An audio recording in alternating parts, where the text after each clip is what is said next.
I'm Bob Bolton from the University of Alaska Fairbanks, and this is Alaska Voices, a place for communities to connect through conversation in order to build a better tomorrow for Alaskans and the world.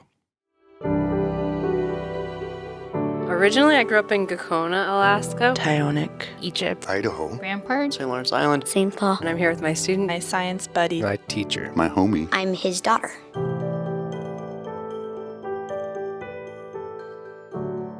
My name is Eran Hood. I'm 49 years old, and I'm talking with Gabriel Wolken, who is a collaborator of mine on a number of different research projects. My name is Gabriel Wolken.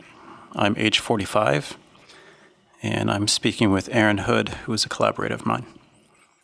So, Eran, welcome to University of Alaska Fairbanks. Thank you. I was shocked to find when I got in this afternoon that it was warmer here in Fairbanks than it was in Juneau this morning when I took off. Yeah, that's not uncommon, it seems. This year we've had at least 4 rain on snow events. This is the new normal. Yeah. We ski in January now. You know, we can relate down in Juneau that our ski area opening was this weekend. It was the first time the area was open, and we've had the same thing, just a lot of rain on snow this year, and every time we built up a snowpack, it started dumping rain and resetting the whole ski area back down to the bushes again. So it's taken a long time to get it open. But the avalanche danger is reduced as well, which is a good thing. Yeah, that's the silver lining, I guess. There's a few things when we get low snow years. The deer do very well. So people that hunt really like that. The skiing is not good. It's definitely not good for the glaciers, and then it is good for the avalanche danger. And as you know, we have probably the highest urban avalanche danger of anywhere in the United States.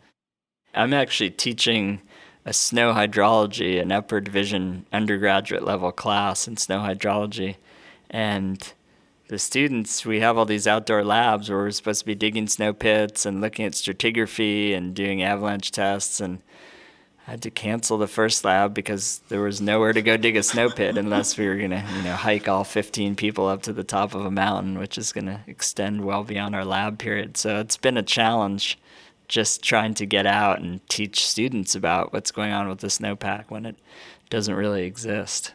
Yeah, we really need to have a better understanding of the avalanche hazards in the Juneau area.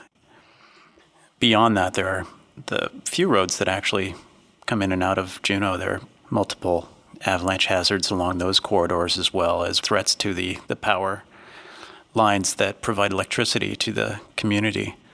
So what we're trying to do is get enough interest to do some up-to-date studies on some of the avalanche hazards in the area so that we can at least predict some of the potential release areas.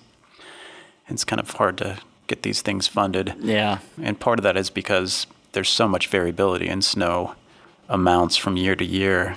And when the snow accumulation is high, people are interested in it. When there's a lot of avalanches, people are interested in it. And when there's not, there's little interest. The interest dries up very rapidly. Yeah. And I think it wasn't too long ago in Juneau in particular where some of these avalanches that came down took out some of the transmission lines and caused some huge issues for the communities, not to mention for the company that provides power for the area. And some of the city of Juneau land holdings are in direct avalanche paths, and so I think it's really something that we need to look at. It's a huge issue. There are neighborhoods and areas in Juneau that are beneath these avalanche paths, so it's not just an infrastructure issue, it's also very much a life and property issue. The hydroelectric facility, Snettisham, is down south of town, and so the power lines run right along the Stevens Passage, so kind of along the edge of this fjord, and there's all these steep chutes coming down, and it would have been April 2008. They got those big sort of end of winter, spring releases and just destroyed several of the towers. The electricity was completely cut off.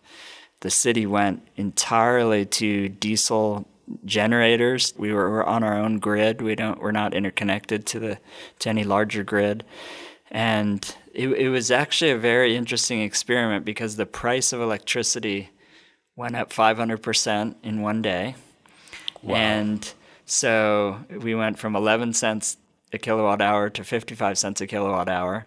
It was really nice, I thought, because every place was pretty dimly lit. And as a community, we cut our power usage by about 50% over the course of a couple weeks where they were repairing these power lines. And really, I don't think anyone would say that they were particularly inconvenienced. The reason I remember the date so well was actually that our middle daughter was born right before the avalanche, probably 2 days before. And we did the birth at home, and so we had a tub, and I had to heat this tub, and I had to heat the house up, so everything was just right. And then the avalanche happened, and the price of electricity went up, and they said, well, we're just going to charge your whole power bill the new price. And I said, wait a second. So I called them and I said, you can't do that because I used the most electricity that I've ever used in my life over the last 2 days. And a bunch of other people complained. So you can't backdate the power. We got that done before the avalanche. And so they agreed, okay, we won't start it until afterward. And then they fixed it. They switched the hydroelectric back on. The price dropped back down. And the electricity use went right up, pretty similar to where it was. Thanks very much for the conversation, Eran. It's great to chat with you. Thanks. It was great talking to you about this. And I look forward to hopefully working with you on some of these things in Juneau in the near future. Alaska Voices builds bridges by creating a space where community members, friends, policymakers, and scientists can share stories and place-based knowledge. This project was developed in partnership with StoryCorps and was funded by the Alaska Climate Adaptation Science Center. Additional funding was provided by the University of Alaska Fairbanks Chancellor through a generous gift from the Bentley Family Trust. If you are interested in more conversations or information, please visit our website at alaskavoices.org.